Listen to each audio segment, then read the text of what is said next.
तो आपका फिर से हमारे YouTube चैनल हकीम नदीम में स्वागत है। दोस्तों आज हम बात करने वाले हैं एक और बूटी के बारे में।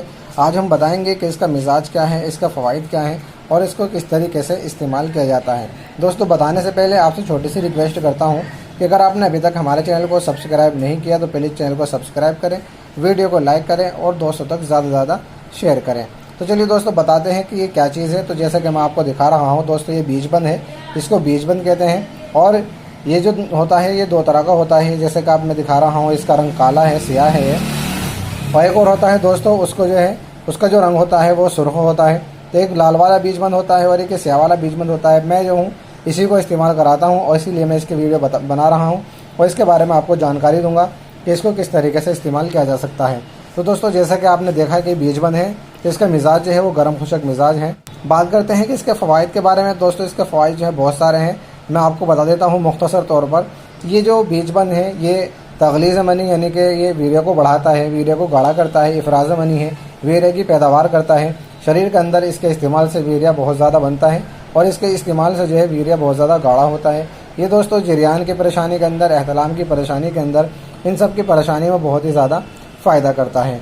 दोस्तों अब बात करते हैं कि इसके इस्तेमाल का तरीका क्या है। तो इसके इस्तेमाल का तरीका यही है कि आप इसको तन्हा भी इस्तेमाल कर सकते हैं, यानी कि इसको आप 50 ग्राम के हिसाब से ले लें।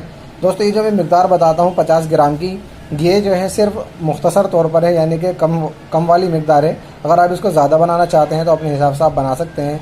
100 ग्राम भी ले सकते हैं, 150 ग्राम ले सकते हैं, यानी कि जितना आपको इस्तेमाल करना है, जितना यूज़ करना है इतना आप ले सकते हैं। मैं आसानी करके इसकी कम मिक़दार बताता हूँ कि आप इसको जो 50 ग्राम ले लें और साथ में जो है इसके मिश्री ले लें 50 ग्राम, इन दोनों को ले लें और दोस्तों इसको पीस करके सुफ़ो बना लें। सुफ़ो बना करके इसको किसी डिब्बे में महफूज कर लें।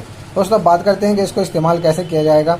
इसके इस्तेमाल का तरीका यही होगा कि आप इसको सुबह में नाश्ते से 1 घंटा पहले दूध के साथ में इस्तेमाल करें और शाम को 4-5 बजे यानी कि शाम के खाने से पहले आप इसको जो है दूध के साथ इस्तेमाल करें, आधा चम्मच।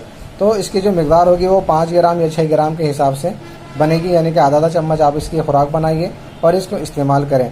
तो इसके इस्तेमाल से जितनी भी परेशानियां हैं, जिधर भी मरज़ हैं दोस्तों, बहुत ही आसानी से इसके इस्तेमाल से ख़त्म हो जाएंगे। ये ज़रूरी नहीं होता है कि आप जो है नुस्खे के अंदर जितनी ज़्यादा चीड़ डालोगे उतना ज़्यादा फ़ायदा होगा।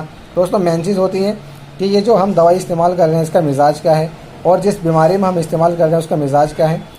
दोनों का मिजाज जो है वो आपस में टकराना नहीं चाहिए और उसकी तशख़ीस करके आप अगर नुस्खों का इस्तेमाल करेंगे तो बहुत ही ज़्यादा फ़ायदा होता है और बहुत ही अच्छा रिज़ल्ट मिलता है। दोस्तों मैं जो नुस्खे के अंदर ये बताता हूँ कि आप इसको इस्तेमाल करें, इसका मिजाज क्या है, तो ये जो मैं बताता हूँ ये तशख़ीस के हिसाब से बताता हूँ, यानी कि जो दवाई का मिजाज है और जो बीमारी का मिजाज है ये आपस में टकराए ना, इस हिसाब से मैं बताता हूँ। और इसके इस्तेमाल करने में आपको बहुत ही ज़्यादा फ़ायदा होगा, बहुत ही आसानी मिलेगी। तो दोस्तों इसको इस तरीके से आप इस्तेमाल करें, इंशाल्लाह फ़ायदा होगा। अब बात करते हैं कि इसके अंदर परहेज़ क्या करना है। तो दोस्तों जैसा कि मैंने आपको बताया कि ये जो बीजबंद है इसका मिजाज जो है वो गर्म खुशक मिजाज है।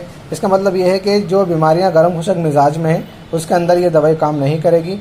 जिनका मिजाज सर्द खुश्क है या खुश्क सर्दी है या खुश्क गर्म है, इस तरह के जो मिजाज वाले हैं उनके अंदर ये दवाई बहुत अच्छी काम करेगी, उसका जो है बहुत ही अच्छा रिजल्ट मिलेगा।